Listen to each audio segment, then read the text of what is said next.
Iran যুদ্ধ শুরু হওয়ার পর থেকে মোস্তফা খামেনিকে জনসম্মুখে দেখা যায়নি। তিনি কেবল টেলিভিশন উপস্থাপকদের মাধ্যমে পড়ে শোনানো লিখিত বিবৃতির সাহায্যে জাতির উদ্দেশ্যে ভাষণ দিয়েছেন। মার্কিন কর্মকর্তাদের দাবি, যুদ্ধের প্রথম দিনে তার বাবা আলী খামেনিকে নিহত করা একই বোমা হামলায় গুরুতর আহত হওয়ার পর খামেনি অক্ষম হয়ে পড়েছেন অথবা চিকিৎসাধীন রয়েছেন। এর মধ্যে মার্কিন প্রেসিডেন্ট ডোনাল্ড ট্রাম্প বলেছেন তিনি ইরানের সর্বোচ্চ নেতা মোস্তফা খামেনির সঙ্গে দেখা করতে চান। ৩ জুন প্রকাশিত এক পডকাস্ট সাক্ষাৎকারে ট্রাম্প এমন মন্তব্য করেন। নিউ ইয়র্ক পোস্টের পড ফোর্স ওয়ানকে ট্রাম্প বলেন, আমি তার সঙ্গে দেখা করতে চাই এবং সবকিছু কেমনভাবে এগোয় তার উপর ভিত্তি করে সম্ভবত কোনো এক সময় আমাদের দেখাও হবে।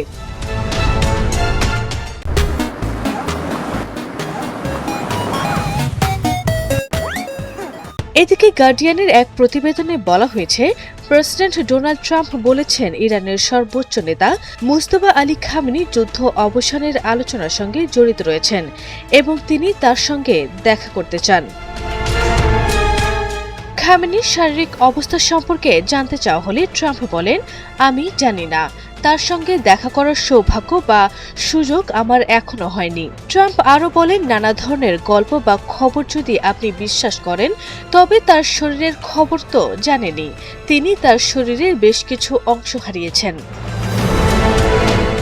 প্রেসিডেন্ট ট্রাম্পকে জিজ্ঞাসা করা হয়েছিল যে তিনি খামেনির সঙ্গে বৈঠক করবেন কিনা। জবাবে তিনি বলেন, হ্যাঁ, আমি তার সঙ্গে দেখা করতে চাই।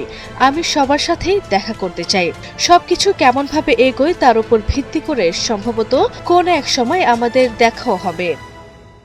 আরফি ইসলাম হিমু, এনটিভি অনলাইন।